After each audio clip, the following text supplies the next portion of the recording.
What's going on, YouTube family? Welcome to Lunch and Learn, where we're going to be talking about all of the things business related, the frameworks, the ideas, and all the things that have helped me become the business owner that I am today. You clicked on this video because you've been dealing with short-term, mid-term, or long-term uncertainty. I have a framework for that, okay? And it's called the S.T.E.A.D.Y framework. And it's a 6-step framework. And if you guys bear with me, I promise you it'll deliver a ton of value. So just stick all the way to the end for me and hit that subscribe button. This is a concept that I got from Omar El-Takori. It's called Lunch and Learns, where we're going to be sharing good food, good business ideas. I mean, what better of a combination?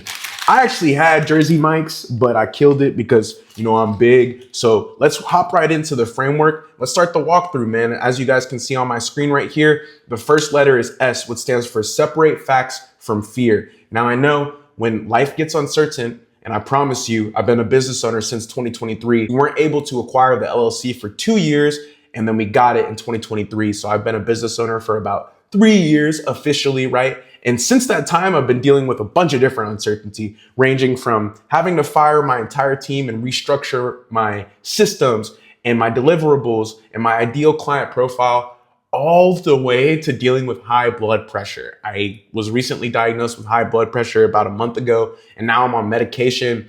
I had to go to the ER one time because my blood pressure was at 160 over 130. My heart was beating out of my chest. It was very scary. So trust me when I say this, I've dealt with a ton of uncertainty, and I had to build a framework for this. That's why I feel like it's valuable. But the first letter is S, which stands for separating facts from fear. And whenever you're dealing with uncertainty, the difference between reality and fantasy can get blurred. They become one because you are stressed out and you're dealing with different stuff.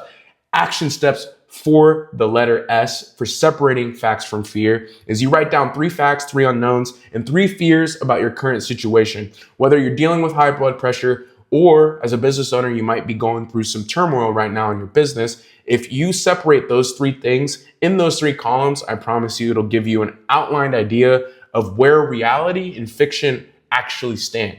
If you're scared, that's okay, but write that down. Moving on to the next letter, which stands for T, trim your focus.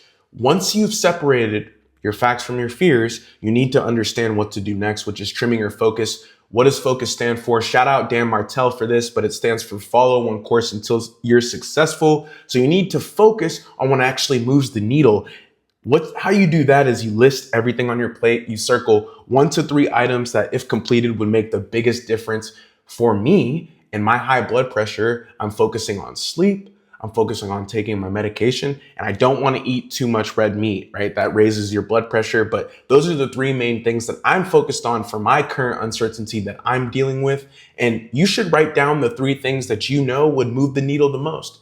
If I had to pick one thing from that list that I just gave you, it would be sleep. That's what moves the needle most. So that's what I'm going to focus on. Moving on to the next letter, which stands for establishing short checkpoints. You need to be able to track your progress, because if you can't track your progress or you can't see it, you will think you're making none. I promise you, the human brain works in really, really weird ways. If it can see progress, it'll keep working. But if it thinks it's slowing down, it gets tough. And that's why you want to establish short checkpoints for yourself while you're dealing with this uncertainty. So for that, define your priorities. Define when you're going to get things done. If you have a business meeting, say I'm going to complete this by next what, right? Insert day of the week there, right? But you want to make sure that you're not procrastinating. As a business owner and as a person, it gets tough. You procrastinate, right? Things happen.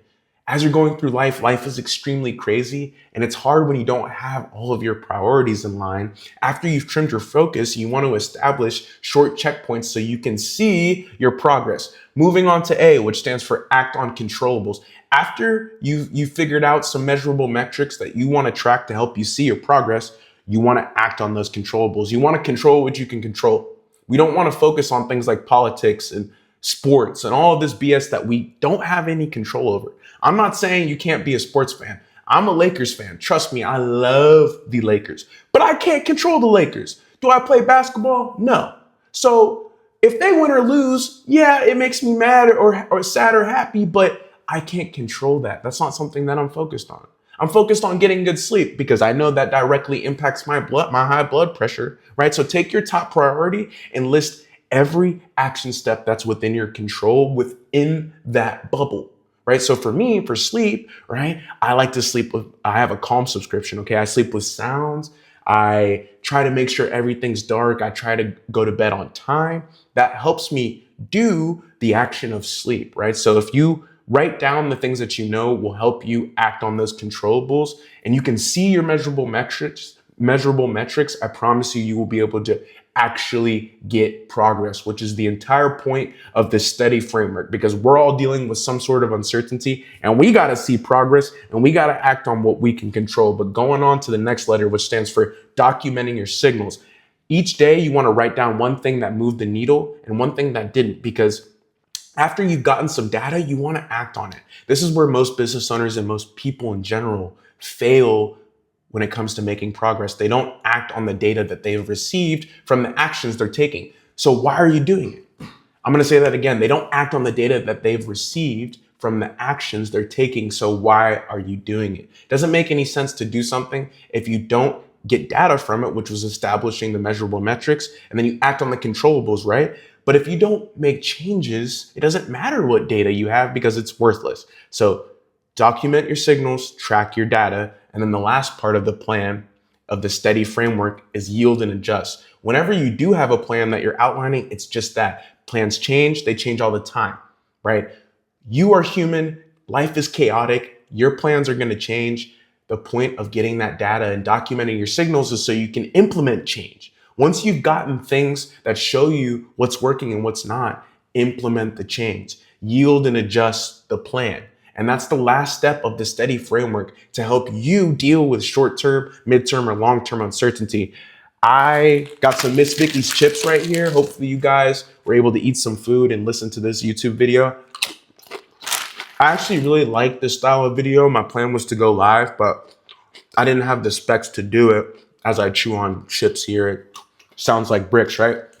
I didn't have the specs to do it. My computer was laggy, so I had to record this using the overlay. Hopefully you guys found this extremely valuable. I know I found it extremely valuable when I was going through my times of uncertainty. I'm going to continue to use this for the rest of my life.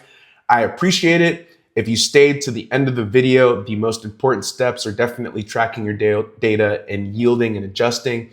And I put out a long form video about 2 months ago. Stop being patient with your dreams. Never be patient with those. You can be patient with your kid, but it's a video on how to help you overcome that impatience, right? You want to be patiently working. You want to be patiently working. So if you want to learn more stuff about that, you can go get that video over there. I appreciate you guys for sticking this one out. If you want to subscribe for more, please do. I will link this actionable S.T.E.A.D.Y framework in the description. That way you guys can click on it and use it for yourself. This is a lunch and learn series where we're going to eat some food, learn about business, learn about all the frameworks under the sun that can help you become a better business owner and a better person. And if you guys enjoyed the video, don't forget to leave a like, comment, and subscribe. And I will catch you guys next time, man. Peace.